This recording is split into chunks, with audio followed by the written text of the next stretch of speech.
नमस्कार, मैं संजीव चंदन। स्वागत है आपका स्त्री काल में। मैं भी स्वागत कर रहा हूं और मेरे साथ कर रहे हैं हमारे मित्र धनंजय कुमार जी। आपका स्वागत। और धनंजय जी का देखिए हम भी स्वागत करते हैं। अभी लगता है कि धनंजय जी ने जो है नाश्ता थोड़ा देर से शुरू किया है, तो चलिए, सुबह का नाश्ता है आपका धनंजय जी? जी सुबह का ही है। दोपहर हो गई है, बढ़िया सुबह का है। नाश्ता कर। तो टाइम पे नाश्ता कर लिया करिए, 8 बजे कर लिया करिए, ज्यादा समय नहीं लीजिए। ठीक है, जिम्मेवारियां सबकी बड़ी हैं, इतनी बड़ी जिम्मेवारियां होती हैं हम सब की, खास करके जो चीजें घटित होती हैं वो आप तक पहुंचाई जाए, और एक जिम्मेवारी विश्लेषण की भी ले रखी है तो विश्लेषण के साथ पहुंचाई जाए। धनंजय जी, आपका बहुत बहुत स्वागत है। आज बिहार में तो बहुत कुछ बात करने के लिए, कल रात में भी हम लोगों ने किया कि कैसे पारस में एक अस्पताल में घुस करके फिल्मी स्टाइल में 5 लोगों ने अपने पुराने गैंग मेंबर को मार दिया। मसला मारा कौन गया, अपराधी मारा गया, साधु मारा गया, ये मसला नहीं है। मसला है कि लॉ एंड ऑर्डर जो है वो पूरी तरह से बिहार में डिसऑर्डर्ड हो चुका है। लेकिन हम इसकी बात नहीं कर रहे हैं। हम इसकी भी बात नहीं कर रहे हैं कि प्रधानमंत्री नरेंद्र मोदी आज बिहार फिर से सरकारी खर्चे पे चुनाव प्रचार करने आ रहे हैं। आज वो मोतिहारी आएंगे और मोतिहारी में यूं तो कागज पे कई सारे प्रोजेक्ट का उद्घाटन करेंगे। कई सारे जो होता है चुनाव के पहले जो धुआंधार सब चलता है वो चल रहा है। खर्चा सरकारी होगा, उनके लिए भीड़ भी जो जुटाई जाएगी वो सरकारी खर्चे पे जुटाई जाएगी। सब कुछ होगा, लेकिन वो चुनावी सभा करेंगे। हम इस पर भी बात नहीं करने जा रहे हैं। हम इस पर भी बात नहीं करने जा रहे हैं कि, हालांकि इस पर करने जा रहे हैं, लेकिन फिर भी ये नहीं कहने जा रहे हैं कि आज कल मुंगेर में सभा हो रही है चिराग पासवान की, और इस कंट्रास्ट में कि भाई वहां मोतिहारी में वो प्रधानमंत्री आए हैं तो मुंगेर में कल सभा होगी चिराग पासवान की।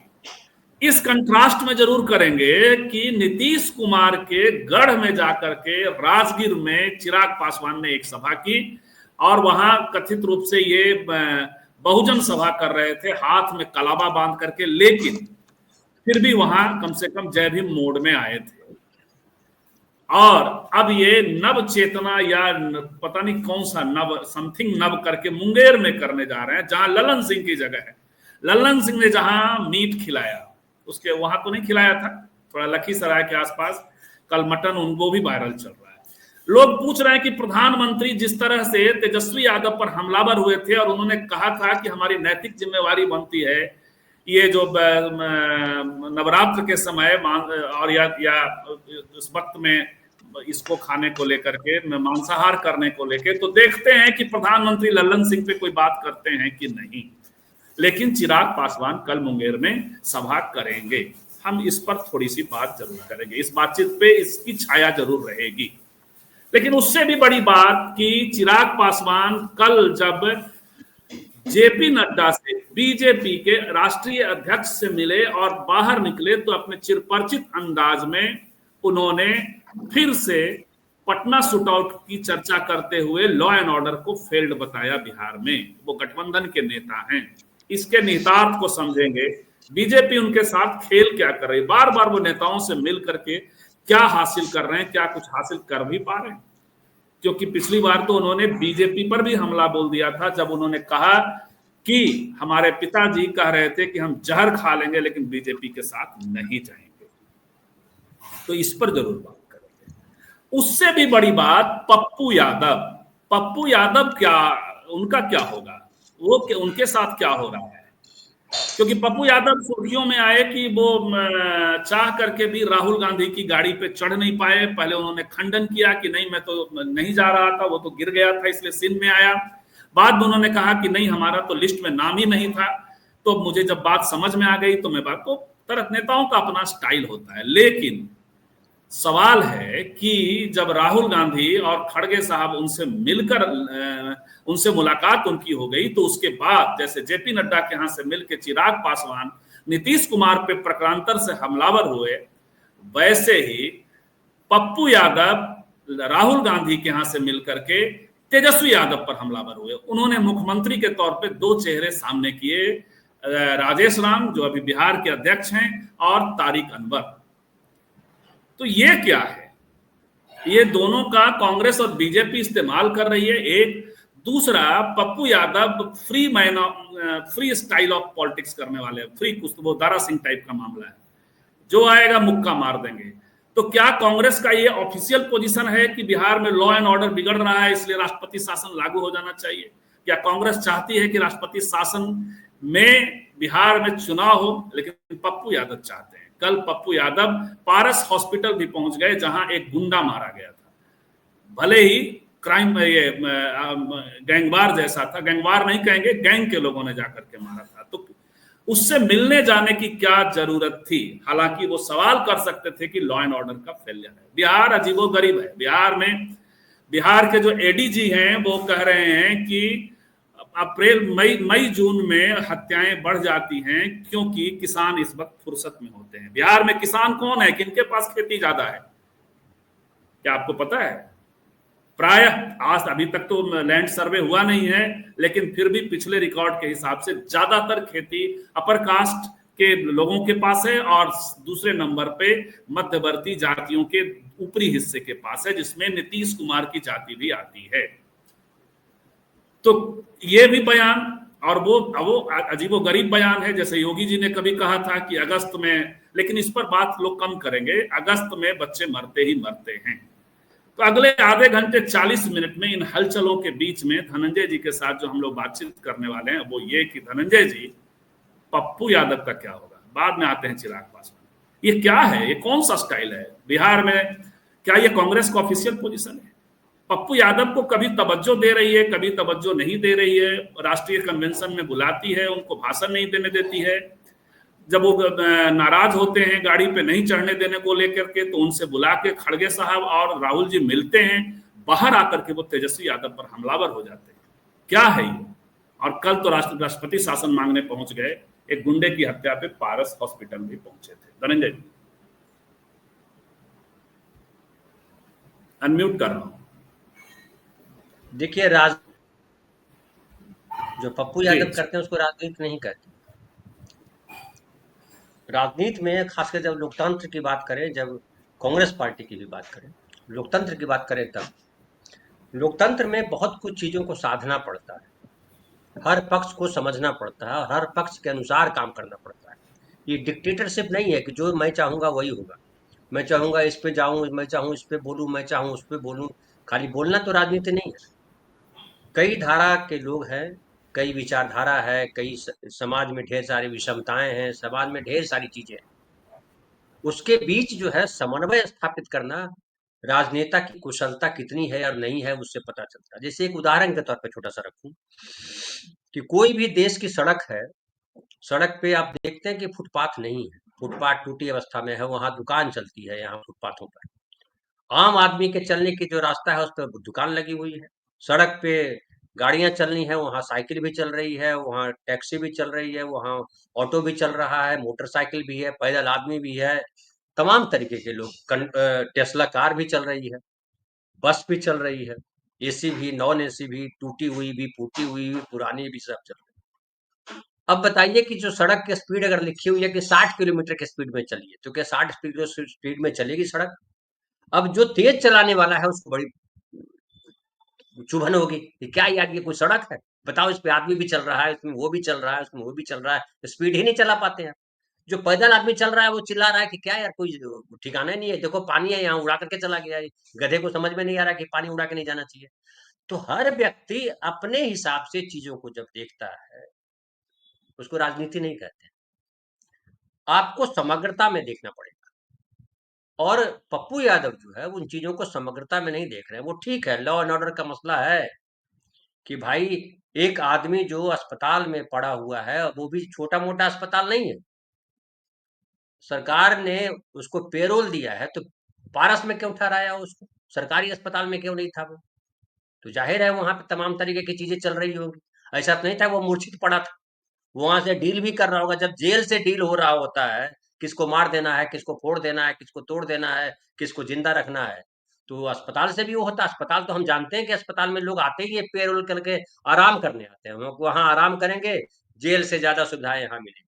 अब उसमें जो 5 जो गुंडे आए और मार के गए, आपने अगर उस वीडियो देखा होगा, बिल्कुल देखा होगा कि उसने अपना चेहरा नहीं ढका है और वो हीरो स्टाइल में आ रहा है। उनको ये डर नहीं है कि हम हमारा चेहरा देख लिया जाएगा, हम मार दिए जाएंगे या हमारे साथ क्या होगा। वो इस तरह से आए कि इसको ससुर को मार देना, और मार दिया उसको। अब जो मारा गया वो गुंडा है, जिसने मारा वो भी गुंडा है।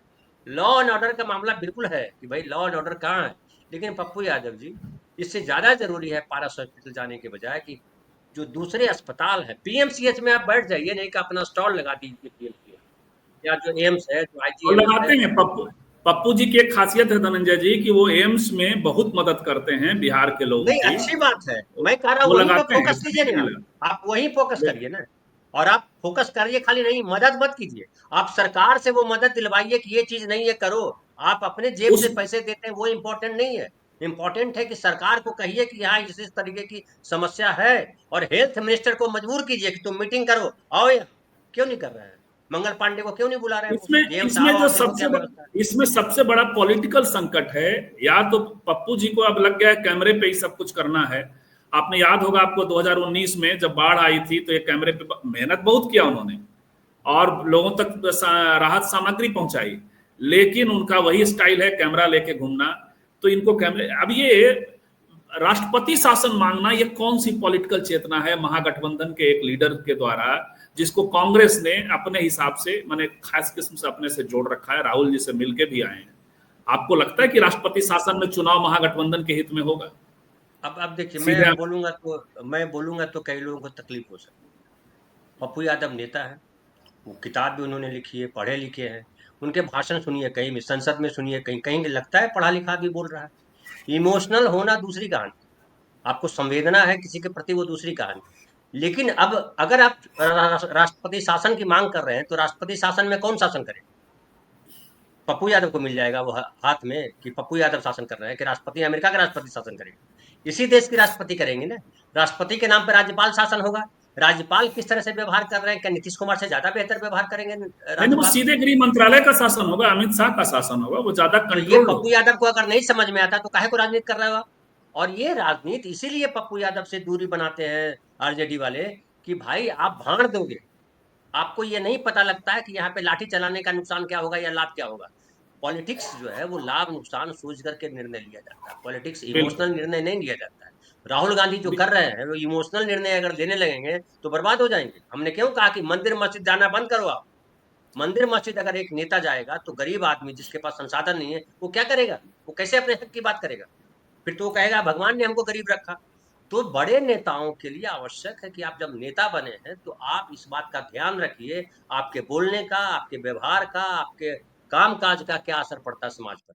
अगर ये नहीं रखेंगे तो फिर तो आप काहे को नेता हो? फिर तो उछलते कूदते रहिए। अब जैसे एग्जाम्पल के तौर पर, ये सबको पता है कि जो है गाड़ी पर, जो बाद में पप्पू यादव बता रहे हैं, आपको पता है कि गाड़ी पर वही चढ़ सकता है जो एसपीजी, जो उनकी सुरक्षा जो है, जो है वो तय करते हैं, या उनका नाम पहले चला जाता है, जो नाम जिनका है उनको जाने देगा जिनका नाम। तो क्यों जा रहे थे कन्हैया कुमार, क्यों जा रहे थे पप्पू यादव भद कराने के लिए?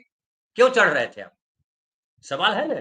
तो आपको ये ध्यान रखना होगा कि भाई जो समीकरण है बिहार में, वो समीकरण किस तरीके का है।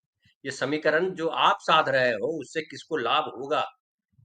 हर जगह अगर आप उसी तरीके से चीजों को देखोगे कि मैं जो कह रहा हूँ वही सही है, राजनीति में ऐसा होता नहीं है। मैं जो कह रहा हूँ वही सही नहीं होता है, वो डिक्टेटरशिप में होता है। राजनीति में होता है, हो सकता है मैं सही बोल रहा हूँ, 4 आदमी गलत बोल रहा है, लेकिन उस 4 आदमी की बात को भी सुनना पड़ेगा और बताना पड़ेगा कि भैया ये जो कर रहे हो उसका ये बिल्कुल। नुकसान होगा। जैसे एक एग्जाम्पल, नहीं संजीव भाई, एक और एग्जाम्पल। अभी बिहार, उत्तर प्रदेश में पुलिस ने एक वीडियो आया कि पुलिस ने एक बुजुर्ग व्यक्ति को धक्का देकर के गिरा दिया, और बुजुर्ग व्यक्ति संभ्रांत व्यक्ति है, कोई ऐसा नहीं कि एकदम अनपढ़ है, कुछ पता नहीं गाली गलौज कर रहा होगा, क्या कर रहा होगा। अब उसके बाद लिखा एक ने नीचे कि ये जो है अखिलेश यादव का के समय भर्ती किया हुआ पुलिस वाला है, ये तो होगा ही ऐसा बदतमीज। अब बताइए, इस कुतर्क को कैसे आप सॉल्व कीजिए?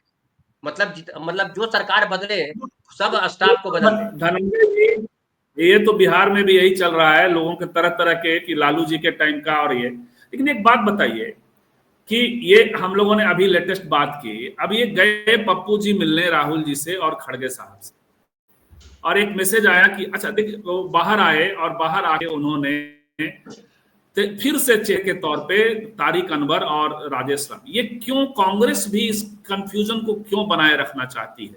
इससे दबाव नहीं बनता है, इससे कंफ्यूजन क्रिएट होता है। एक बात, दूसरी बात, आप देखते होंगे मीडिया के बड़े बड़े स्वनाम धन्य नाम जो हैं वो आज भी एक बेसिर पैर की बात करते हैं कि तेजस्वी यादव को पप्पू यादव से खतरा है और उससे ज्यादा आगे बढ़ जाते हैं। पप्पू यादव तो एक हद तक चलिए कुछ एक इलाके का सांसद भी है और उनकी पकड़ भी है, लोगों के गरीबों के बीच में रहते हैं, वो कन्हैया कुमार से भी खतरा बताने लगते हैं।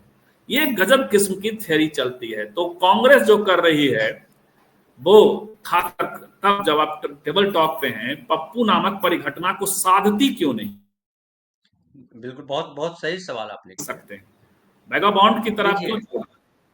नहीं, बिल्कुल बहुत सही सवाल जी। किया आपने, इस पर बात होनी चाहिए। मेरा जो अपना नजरिया है मैं आपके सामने रखता हूँ।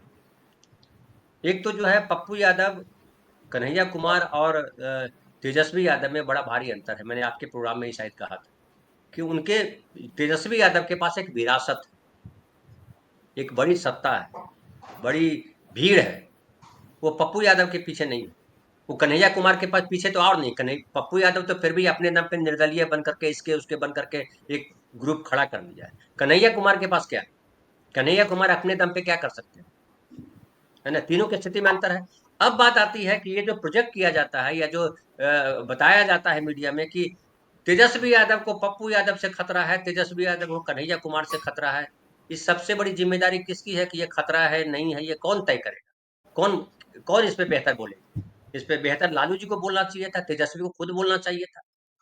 आप चुनाव लड़ रहे हो, आप ही खाली बिहार का भला करोगे, से केवल आप ही बिहार के हितैषी हो, कोई भी व्यक्ति हो, चाहे नीतीश कुमार हो और चाहे तेजस्वी यादव हो। आप ठेका ले लेते हो, मैं ही हूं जो बिहार का विकास करूंगा या देश का विकास करूंगा। नहीं करोगे आप। बाकियों को भी साथ लो ना, जो आपके तरह जो विपक्ष के में लड़ रहे हैं, वो चाहे दीपांकर भट्टाचार्य हो, चाहे वो मुकेश सहनी हो, चाहे वो कन्हैया कुमार हो, चाहे वो प्रेमचंद मिश्रा हो, चाहे वो पप्पू यादव हो, सबके साथ बैठ करके क्या मीटिंग करो ना कि भाई ये मसला है, क्या दिक्कत है, कहीं दिक्कत है तो हम सॉल्व करेंगे। क्या सॉल्व नहीं हो सकता है? अगर 5 नेताओं के बीच अगर आप नहीं सॉल्व कर धनंजय जी, सकते क्या हो आप प्रॉब्लम अपनी, तो बिहार प्रदेश में ढेर सारे भाव के लोग हैं, धनंजय जी, क्या कैसे मेरी उनके आवाज आपको मुख्यमंत्री? मिल रही है? बिल्कुल मिल रही जी। है, मिल रही है, मिल जी। रही है। तो जी। मैं कह रहा हूं कि अगर हाँ, 5 नेताओं के साथ आप समन्वय स्थापित नहीं कर सकते हो, 5 नेताओं के साथ मिल करके नहीं चल सकते हो, तो 13 करोड़ आबादी के साथ कैसे चलोगे फिर? सवाल है ना ये। आपको कोई रास्ता, गांधी ने जो रास्ता चुना उसमें ढेर सारे विरोध थे, लेकिन वो कोशिश की ना कि सबके साथ कहीं ना कहीं चला जाए। बाबा साहब के भी चल रहे थे तो उनके साथ भी उन्होंने एक बनाया ना कि नहीं ठीक है, हमें इस रास्ते चलना पड़ेगा। वो अलग चले, वो अलग चले, तो सब अलग चलो, जितने लोग हैं सब अलग चले। ऐसा तो नहीं हो सकता है। तो अगर ये सबसे बड़ी जिम्मेदारी तेजस्वी यादव की है। राहुल गांधी की भी जिम्मेदारी होनी चाहिए थी कि राहुल गांधी तेजस्वी को लेकर के, पप्पू यादव को लेकर के, सबको लेकर के बैठते और बोलते किसकी क्या समस्या है बताओ, हम सोचते हैं, सॉल्व करते हैं। भैया राहुल सॉल्व गांधी कौन करो, होते हैं हल करो तो मीडिएट करने सब। वाले? धनंजय सर, राहुल गांधी क्या होते हैं? तेजस्वी जी ने बहुत कायदे से स्पष्ट कर दिया है और उन्होंने दोनों पर अपने बयान भी जारी किए हैं, ऐसा नहीं है कि नहीं किया है। तो ये मीडिया का परसेप्शन है, लेकिन सवाल यही है कि ये सामने जब बात आती है, आप जब तय है कि तेजस्वी चेहरा हैं और उसको लेकर के राजद ने भी कोई बहुत ज्यादा प्रेशर नहीं बना रखा है, तो बीच बीच में इस तरह के लोगों को पर बात करना, मेरा एक ही सवाल है कि आप, क्या लग रहा है कांग्रेस इनका इस्तेमाल कर रही है? बाद में क्या ऐसी स्थिति पैदा हो जाएगी कि ये अलग चुनाव लड़ेंगे या इनको अंतिम दौर में जाके चुप बैठा दिया जाएगा? देखिए, आप जो कह तब रहे हैं वो तक भी हो बात बहुत सकता है बिगड़ राजनीति। जाएगी। नहीं, राजनीति में तो कुछ भी हो सकता है। इतनी कोशिश हुई कि भैया लड़ेंगे ये, पप्पू यादव लड़ेंगे वहां से पूर्णिया से, लेकिन लालू जी ने जेडीयू की विधायक को लगा दिया कि तुम लड़ लो चुनाव, जबकि वो विधायक थी उस वक्त। चुनाव लड़ा दिया। ये क्या है? गड़बड़ तो है। अब कैसे हुआ है वो अंदर वाली खबरों में हम नहीं जा रहे हैं, बाहर से जो दिख रहा मैं उस पर खाली बात कर रहा हूँ। क्यों लड़ा दिया? यहाँ तक बात आई कि प्रियंका गांधी चाह रही थी कि नहीं लड़े वो, रहने दे पप्पू यादव को। लालू यादव जी ने कह दिया कि एक को चुन लो, पप्पू यादव या लालू यादव। फिर छोड़ दिया गया, ठीक है, लालू यादव, पप्पू यादव निर्दलीय चुनाव लड़ दिया, अपनी पार्टी को मिला दिया था चुनाव लड़ने से पहले उनकी जो पार्टी थी जाप जन अधिकार पार्टी, उसको कांग्रेस में विलय कराया था पप्पू यादव। उसकी वजह धनंजय जी आपने पहले स्पेल में स्पष्ट बात किया। पप्पू जी की मुश्किल ये है कि वो किसी लोटे में अटेंगे ही नहीं। वो एक एग्जैक्टली। ऐसा जिन्न है, एक एक कहानी हम लोगों ने बचपन में पढ़ी होगी, एक जिन्न जो है उसको साधा गया। वो जिन्न जिन्न ने कहा कि भाई हम आ तो रहे हैं बाहर, लेकिन हमको हमेशा काम चाहिए, काम रुका कि हम तुमको मारेंगे। तो वो फिर उसमें कहानी है कि बांस लगा दिया गया और कहा गया कि तुम इस बांस पे उतरो चढ़ो। तो उससे वो उतरने चढ़ने का काम लंबा था, उसको कभी उस पर रुकना ही नहीं था, इस तरह से साधा गया। मसला वही है कि पप्पू जी को साधना इतना आसान नहीं है। पप्पू जी यही करेंगे जो वो कर रहे हैं अभी वहां से आने के बाद, इसलिए प्रॉब्लम है। लालू जी चूंकि पुराने दौर से, अब देखिए पप्पू जी का बड़बोलापन देखिए, वो ये कह रहे हैं कि हमने लालू जी को नेता प्रतिपक्ष, 24 साल के बच्चे थे आप, आपका यदि पता नहीं उस समय कैसे सर्टिफिकेट वगैरह बनता था, चुनाव कैसे लड़ते थे ये लोग 25 साल वाला, लेकिन 24-25 साल की उम्र में आप भी नेता प्रतिपक्ष बना रहे हैं, शरद यादव भी लालू जी को नेता प्रतिपक्ष बना रहे हैं, नीतीश कुमार भी नेता प्रतिपक्ष बना रहे हैं। तो भाई सबने नेता प्रतिपक्ष लालू जी को बना दिया, चंद्रशेखर भी बना रहे हैं, चंद्रशेखर भी बना रहे हैं। ये जो गप है, ये सब चीजों के कारण कोई भी इरिटेट होगा धनंजय जी, ठीक चुनाव के पहले इनको तो संभाल लेना चाहिए। नहीं तो जो मैं अगला वाक्य कहने वाला हूं वो ये कि राजद के लिए यदि इस तरह का एटीट्यूड रहा और पप्पू जी के जरिए राजद को कोई, बाद में आप करिए चुनाव के बाद जो करना होता है वो करिए सब अपने पार्टी को, तो राजद के लिए सबसे ज्यादा नुकसानदायी फिर कांग्रेस ही हो जाएगी। वैसे ही जैसे बीजेपी में चिराग पासवान के साथ नूरा कुश्ती चल रहा है, नूरा कुश्ती नहीं है वो, या तो चिराग नष्ट होंगे या चिराग अपना अस्तित्व खड़ा करेंगे तो बीजेपी का डैमेज होगा। लेकिन ये बताइए कि चिराग को भी बीजेपी क्यों नहीं सॉल्व कर रही है? एक तरफ प्रशांत किशोर से घेरना चाह रही है, दूसरी तरफ चिराग के जरिए नीतीश जी को घेरना चाह रही है, क्या हो रहा है? देखिए आपको एक और उदाहरण देता हूँ। हम एक फिल्म कर रहे थे, एसोसिएट डायरेक्टर थे उसमें, तो हमने कहा कि यार इसको क्यों रखते हैं यार। एक आदमी थे, एक टेक्नीशियन थे जो हमेशा किसी करते रहते थे। हमने कहा इनको क्यों बुलाते, अपने टीम में रखते क्यों? तो उन्होंने कहा कि धनंजय इसकी आवश्यकता पड़ती है। बोले कहाँ आवश्यकता पड़ती है? तो बोले कि जब कहीं कुछ गड़बड़ हो ना तो ये बोल देगा, तो इसके ये बोलेगा तो उससे तुमको बोलना नहीं पड़ेगा, हमको नहीं बोलना पड़ेगा, ये बोल देगा हमारा काम हो जाएगा। तो हर पार्टी में ऐसे लोग रखे जाते हैं, है ना। कहाँ काम आवे सुई, जहाँ काम आवे सुई कहाँ करे तलवारी, जहाँ सुई का काम है वहां तलवार क्या करेगी। तो हर तरह की चीजों को रखना पड़ता है, मेल मिला के रखना पड़ता है। चिराग पासवान जो है, चिराग पासवान अपने पिता रामविलास पासवान से आगे किसी जन्म में नहीं जा पाएंगे, अगर 3 जन्म में भी नहीं जा पाएंगे, ये तो मान लीजिए ना। क्या आपको लगता है कि चिराग पासवान रामविलास पासवान से आगे चले जाएंगे? क्या आपको लगता है कि रामविलास पासवान की राजनीति जिस तरह की थी, चिराग पासवान की राजनीति उस तरह की है? आपने तो रामविलास पासवान की किताब भी छापी है, क्या क्या उसमें उनके भाषणों में अगर गौर करिए, कल भी एक मैं वीडियो देख रहा था जिसमें वो क्या बोल रहे थे, वो तो बीजेपी पे कड़ा प्रहार कर रहे थे, कह रहे थे कि देश को बर्बाद कर रहे हैं भाजपा वाले, आरएसएस देश को बर्बाद करेगा। चिराग पासवान क्या कर रहे हैं? चिराग पासवान किसकी फील्डिंग कर रहे हैं? क्या रामविलास पासवान ने जिस तरीके का माहौल खड़ा किया, और एक बात और रखिए, रामविलास पासवान ने ही कहा था कि चिराग ने कहा कि बीजेपी के साथ अलायंस कर, ये भी याद कीजिए। रामविलास पासवान ने अपनी राजनीति का क्या किया, पूरे मरते दम तक वो रहे बीजेपी के साथ, नरेंद्र मोदी की सरकार में रहे, बीजेपी छोड़ दी थी, नरेंद्र मोदी की सरकार में रहे और वहीं अंतिम सांस ली। अंतिम सांस लेने के बाद उनको उठा के फेंक दिया गया बाहर फोटो समेत। चिराग पासवान को तनिक शर्म आई कि मेरे बाप के साथ ऐसा किया इन लोगों ने? क्यों? अगर अपने दम पर खड़ा होने की हैसियत होती तो बीजेपी के इस अनादर के बाद भी नहीं खड़ा रहते ना वो। हाँ, अब लेकिन जाति की राजनीति है, उसमें चिराग पासवान को उतनी सीटें मिलती रहेगी, 2, 4, 1। तो रामविलास पासवान भी पूरी तरह हार गए थे, याद कीजिए आप। लालू प्रसाद यादव ने उनको राज्यसभा भेजा था, 1 सीट नहीं आई उनको, वो भी याद कीजिए।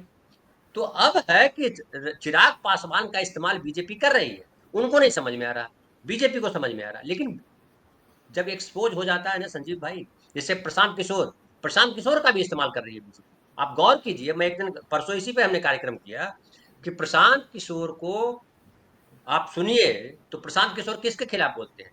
तेजस्वी के खिलाफ और नीतीश के खिलाफ, बाकी किसी के खिलाफ नहीं बोलते हो।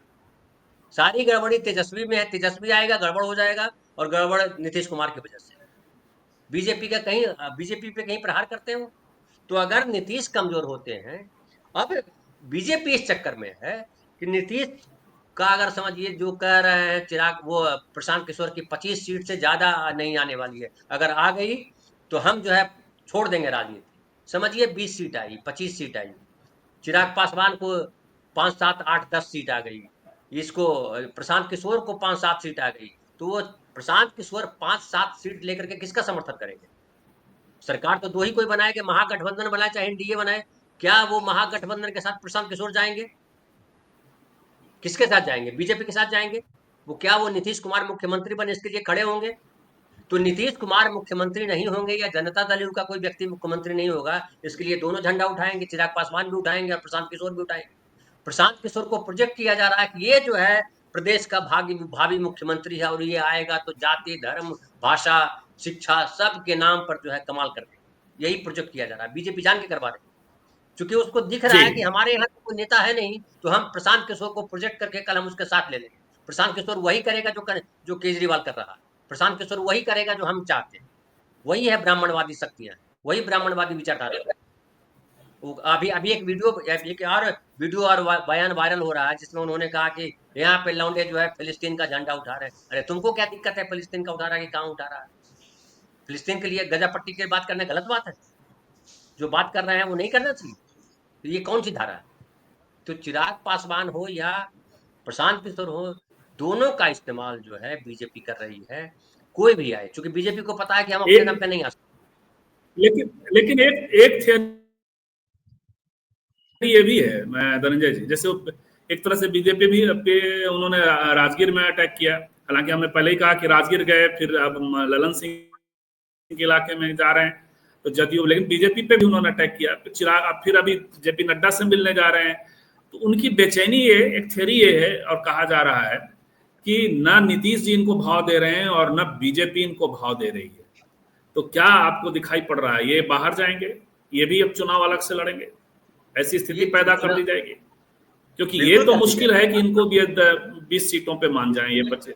आप बिल्कुल सही कह रहे हैं, ये बाहर ही जाने वाले हैं। इनकी नियति वही है। चूंकि प्रशांत किशोर, आप देखिए ना प्रशांत किशोर को मीडिया में कितना वजन दिया जा रहा है। सी वोटर जो है, सी वोटर कौन है? सी वोटर जब सर्वे करता है तो बिहार के 3 नेताओं का जिक्र करता है। एक नीतीश कुमार कि 58% अभी भी इनके लोगों को, इनके काम को लोग 58% लोग मानते हैं बढ़िया काम किया इन्होंने। फिर तेजस्वी की बात करते हैं कि तेजस्वी की लोकप्रियता बढ़ रही है, अभी बताया घट रही है। प्रशांत किशोर की लोकप्रियता बढ़ रही है। 3 ही नेता है बिहार में। सीपीआई एमएल नहीं है, कांग्रेस नहीं एक है, दूसरी दूसरी पार्टियां नहीं है। देखिए बिल्कुल, देखिए एक दूसरी दिशा में वोटर बड़े चालाक होते हैं। आज धनंजय जी मैं शेयर कर रहा हूं, इधर 1-2 दिन से मैंने अनुभव करना शुरू किया है, उसको और हम देखेंगे और फिर थियराइज करेंगे। वोटर चालाक ये होते हैं कि आप कभी भी कुर्मी वोटर के पास जाइएगा तो ये थोड़ी कहेगा कि हम नीतीश जी कुर्मी है इसलिए वोट करेंगे। और पासवान वोटर यदि चिराग पासवान एनडीए में है तो ये थोड़ी कहेगा कि चिराग जी एनडीए में है इसलिए हम वोट करेंगे, या वो महागठबंधन में चले जाएंगे। तो वो लॉजिक नहीं बनाता है, लॉजिक बनाता है मुद्दों का। हमने इधर गौर किया है कि जिन तेजस्वी जी के पक्ष में वैसे लोग जो 2024 में नीतीश जी के रहने से तेजस्वी के पक्ष में बोलते थे, वो ऐसी माइन्यूट चीजें तेजस्वी के खिलाफ लेके आ रहे हैं, जंगल राज लेके नहीं आ रहे हैं। जो लोग उनके पक्ष में तर्क दे रहे थे उनके सामने अब दूसरे तर्क आ रहे हैं तेजस्वी के खिलाफ। अब देखिए आगे आने वाले दिनों में क्या होगा। तो इस तरह से वोटर भी बिहेव करता है, वोटर भी मुद्दों के हिसाब से चीजों को तय करता है। जो आपने कहा ना 58% नीतीश जी, यानी नीतीश जी की क्रेडिबिलिटी बची हुई है। हालांकि आने वाले दिनों में इलेक्शन के दौरान जितना ज्यादा तेजस्वी यादव चुनाव प्रचार को स्ट्रॉन्ग करेंगे, जितना ज्यादा मुद्दों को ये करेंगे, उतना अपने वोट बैंक पे एड ऑन कर पाएंगे और मुश्किलें पैदा कर सकेंगे। लेकिन नीतीश फैक्टर अभी बचा हुआ है, इसलिए प्रशांत ये चिराग पासवान का इस्तेमाल बीजेपी समझते हुए तो नहीं कर रही है, बाहर ही ठेल देगी। नहीं, अब जिसमें बहुत अच्छे अपने पूरे भावभूमि बड़ी अच्छी खड़ी कर दी। मैं इस पर लगातार बोलता रहता हूँ। देखिए चिराग, ये जो पहले मैं बात करता हूँ तेजस्वी यादव, तेजस्वी यादव जो है, वो फाइनली तेजस्वी यादव है, यादव लिखते हैं ना। तो तेजस्वी यादव जब बात करते हैं तो जमीन पे आप जाइए, यादवों के साथ बाकी जो छोटी छोटी कम प्रतिशत में जो जातियां हैं, उनका क्या बिहेवियर है, किस तरीके का रिश्ता है उनका।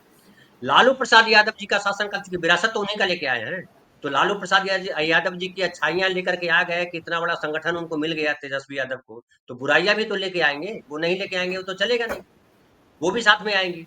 तो वो जो लालू प्रसाद यादव जी के शासनकाल में जो हुआ, वो तो दिखाई पड़ेगा यहाँ, उसका असर आएगा, वो भी आएगा। अब तेजस्वी यादव यादव मुस्लिम गठजोड़ पे बिलीव करते हैं, वो दिखा भी रहे हैं वही। उनके सभाओं में जिस तरह से लोग बैठते हैं मंच पे, वो कौन लोग, बाकी जाति समाज के लोग कहाँ दिखाई पड़ते हैं। तो आपको वन मैन शो आप चला रहे हो, आरजेडी मतलब तेजस्वी यादव, नहीं नहीं, लेकिन आरजेडी आजकल तो मतलब नहीं नहीं, लेकिन आजकल तो धनंजय जी, नहीं नहीं नहीं नहीं, लेकिन राजद ने आजकल प्रोग्राम शुरू किया है। आज आप देखिए उनके राजद के जो प्रदेश अध्यक्ष हैं वो मंगीला मंडल आए हैं, तो अति पिछड़ा जाति से हैं। अब लोग बैठने लगे हैं उनके उनके तेजस्वी जी के अगल बगल में। अब संजीव जी, भाई, तो आप चुनाव संजीव उस तरह से भाई देखिए, बैठने क्योंकि लगे हैं, तेजस्वी हम को ये नहीं कह पता रहे है। हैं कि हम बैठने लगे हैं। तेजस्वी जो है बढ़िया काम किया है, हम तेजस्वी की बुराई नहीं कर रहे हैं, लेकिन तेजस्वी के साथ जो विरासत में लेकर के आए हैं उसको कैसे हटाएंगे, उसको भी तो अभी हटाने का मौका आपको नहीं मिला है ना। तो जो भय है कि भाई तेजस्वी का शासन आएगा तो फिर यादव, अब जिसे समझिए दो भैंस लेकर के एक सड़क पे खड़ा हो गया एक आदमी, उसका फोटो आया, लालू प्रसाद यादव जी ने उसको बुलाया, उसको सम्मानित किया। एक पक्ष है ये कि ये देखिए कम पढ़े लिखे लोगों को भी कितना सम्मान देते हैं, वो भी समझते हैं। दूसरा पक्ष ये है कि यादव जी आएगा तो फिर वही करेगा, सड़क पे भैंस बांध देगा। इसको इसको कैसे काटिएगा, ये भी तो आपको देखना पड़ेगा। फिर जो बात आती है कि तेजस्वी यादव मुख्यमंत्री बनेंगे, अब क्या तेजस्वी यादव के नाम पे तमाम बाकी जातियां वोट देने को तैयार है? कांग्रेस की उसमें भूमिका क्या है? कांग्रेस है ना, राहुल गांधी को फाइनली आपने बुलाया था ना, जो बिहार बंद करवाया था। अभी राहुल, आप 2024 का चुनाव याद कीजिए, लोकसभा, राहुल गांधी को बुलाया आपने, मुकेश सहनी को लेकर के घूमते रहे। मुकेश सहनी सबसे बड़े नेता हो गए थे उस समय तेजस्वी यादव के लिए। आज मुकेश सहनी सबसे बड़े नेता नहीं है। आज जो है आप मंगलीलाल मंडल को बिठा रहे हैं, आज जो है वो अब्दुल बारी सिद्दीकी को बिठा रहे हैं। आज आप कह रहे हैं कि माले के नेताजी हैं दिवाकर भट्टाचार्य, वो भी बैठे दिखाई पड़े। आज आप कह रहे तो हैं ये कि अच्छा राहुल है, गांधी भी आ ये जाएंगे। अच्छा है। और देखिए इसके जरिए ही वो पूरा अपना चीजें कर पाएंगे। लेकिन सबसे बड़ा सवाल कि ये जो नीतीश जी की अभी का इम्पोर्टेंस बचा हुआ है, इस बात को बीजेपी समझते हुए उनको कमजोर करने की स्थिति में एक तरफ प्रशांत किशोर पुष्टअप हैं, दूसरी तरफ इस पूरे मसले को बीजेपी सॉल्व नहीं कर रही। जैसे पप्पू यादव सॉल्व नहीं हो रहे हैं कांग्रेस के जरिए, कांग्रेस की स्ट्रेटजी कहीं तो नहीं है कि राजद को कमजोर करें, वैसे ही बीजेपी की स्ट्रेटजी तो नहीं है कि चिराग के जरिए नीतीश को कमजोर रखें। देखिए ये दोनों बात सही है। चिराग बाहर कांग्रेस जाएंगे। पार्टी, दोनों बात सही है आप जो कह रहे हैं, लेकिन उसका विस्तार अगर देते हैं, कांग्रेस पार्टी को भी तो अपनी जमीन बनाना है कि नहीं बनाना है उसको अपनी जमीन। कांग्रेस पार्टी को भी ये जो मैं बता रहा था अभी इसके पहले जो जवाब दे रहा था कि तेजस्वी के साथ जो अच्छाइयाँ और बुराइयां दोनों आई हैं, तो बुराइयों को कट तो भी तो करना है कांग्रेस पार्टी को। बुराइयां अगर कट नहीं होंगी तो फिर अकेले लड़ ले तेजस्वी यादव, फिर कांग्रेस को क्यों साथ लिया है? कांग्रेस को साथ लेने का क्या पर्पस है, ये समझाइए हमको। कांग्रेस पार्टी इसलिए साथ लिया आपने कि आपको लग रहा है कि हम सब मिलकर लड़ेंगे तो जीत पाएंगे। कांग्रेस को उसका शेयर देना पड़ेगा ना, कांग्रेस को उसका शेयर नहीं देंगे तो कांग्रेस भजन गाने तो आई नहीं है। तो वो कांग्रेस पार्टी वो भी अपना अपना भी प्रयास करेगी कि भाई हमारे नेताओं को हमको ज्यादा सीट दी जाए ताकि हम भी अपने जगह लेकिन बनाए। लेकिन वो तो कांग्रेस को शेयर देने के लिए तैयार ही है। नहीं नहीं, कांग्रेस को शेयर देने के लिए तैयार हैं। यहाँ पप्पू जी का वो कांग्रेस लॉन्ग को टर्म शेयर क्या राजनीति देने और वाले हैं? शॉर्ट टर्म कांग्रेस को राजनीति का शेयर क्या गेम दे नहीं देंगे? साध पाना। कांग्रेस लेकिन को मैं शेयर यहाँ क्या देंगे संजीव भाई, ईमानदारी से बात कीजिए, कांग्रेस को शेयर क्या देंगे आप? कांग्रेस क्या कह रही है? कांग्रेस कह रही है कि हम जहां जीतने वाली पोजीशन में वो हमको चाहिए। आरजेडी कह रही है जहां हम जीतने वाली पोजीशन में हम लड़ेंगे। फाइनली जो सीट शेयरिंग होगी उसमें बिल्कुल बड़ा दल कौन बिल्कुल, है? तो ये ऐसे तेजस्वी यादव। देखिए। लेकिन धनंजय सर, वो उसमें मैं मुकेश सहनी को सुनता हूं, मुझे मुकेश सहनी ज्यादा लॉजिकल लगते हैं उसमें जो बोल रहे हैं। सवाल ये है कि आपका जीतने लायक अब कहाँ है बताइए। तो वैसा सीट चाहिए तो 25 सीट मिलेगा अरे आपके तो कांग्रेस आरजेडी को। को भी बताना चाहिए नहीं जीतने लायक कहाँ, मुकेश सहनी बिहार को भी की बताना जमीन, चाहिए कहाँ जीतेंगे। धनंजय सर, बिहार की जमीनी सच्चाई ये है कि 25 सीट फिर मिलेगी कांग्रेस को जीतने वाली। लेकिन मैं इस पर नहीं नहीं सवाल नहीं नहीं। कर रहा हूं कि चिराग पासवान के जरिए कांग्रेस तो सॉल्व हो गया, हम लोग बात कर लिए। चिराग पासवान के जरिए जो स्थितियां दिख रही हैं, बार बार वो बीजेपी के लोगों से मिल रहे हैं लेकिन बीजेपी इसको सॉल्व नहीं कर रही है। इसका अर्थ ये तो नहीं कि चिराग नामक प्रेत बनाए रखा जाए और नीतीश कुमार को डराए रखा जाए, कमजोर किया जाए। नहीं, अब देखिए, मैं अभी एक बार बताऊं, नीतीश कुमार को अब डराने की कोई जगह नहीं। नीतीश कुमार को अब क्या डर है, वो तो खुद ही नेपथ्य में चले गए, अपने आप नेपथ्य में चले गए। वो डराने का ऐसा थोड़े है कि उनको झकझोर करके किसी ने कहा कि तुम खबरदार इधर आए तो मैं गट्टा पकड़ के बाहर निकाल दिया। नीतीश कुमार को ऐसा तो किया नहीं अब तक। लेकिन नीतीश बहुत कुमार की बहुत नीतीश कुमार ने जी जो काम किया है, जो वहां के लोग मानते हैं, उससे भी डर लग रहा है बीजेपी। साथ में बीजेपी को ये भी है कि उसको सत्ता में आना है, नीतीश कुमार हटेंगे तभी सत्ता में आएगी अपने तरीके से। साथ में डर भी लग रहा है कि नीतीश कुमार को अगर इस तरह से हटाओगे तो कहीं सत्ता चली जाए आरजेडी के पास। फिर ये भी सोच चलिए, रही तो है ये है बीजेपी बिहार। कि आरजेडी के बिल्कुल, पास तो अगर बिहार, जाती है सत्ता तो आरजेडी और हम आपस में फरिया लेंगे, हम उसमें निकाल सकते हैं चीजों को। कई सारी जी, चीजें, लेकिन तो बिहार ताकतीय में बहुत राजनीति सारी है। बातें हैं। बिहार में अब जो है अकबरों को रहीमों के द्वारा चुनौती भी मिल रही है। आप अकबर ने चाहे जितना भी बढ़िया काम किया हो 50-55 साल में, फिर वो इतिहास में दर्ज हो जाता है। तो नीतीश जी ने जो किया, लेकिन वो सब दर्ज होगा, लालू जी ने जो किया वो सब दर्ज होगा, लेकिन जो सवाल है, नींबू इतना ना निचोड़ा जाए। चिराग पासवान और पप्पू यादव के मामले में नींबू निचोड़ने का जो काम हो रहा है, उसका पॉलिटिकल इम्पैक्ट हिस्ट्री भी देखेगा, वर्तमान भी देखेगा। 2-3 महीने में बहुत कुछ और चीजें क्लियर होंगी। बहुत बहुत धन्यवाद धनंजय जी, आपने समय निकाला हमारे साथ। आउटसाइड पैनलिस्ट जितने भी जुड़ पाए उन सब का भी बहुत बहुत धन्यवाद। मिलते हैं फिर रात में 9 बजे। नमस्कार।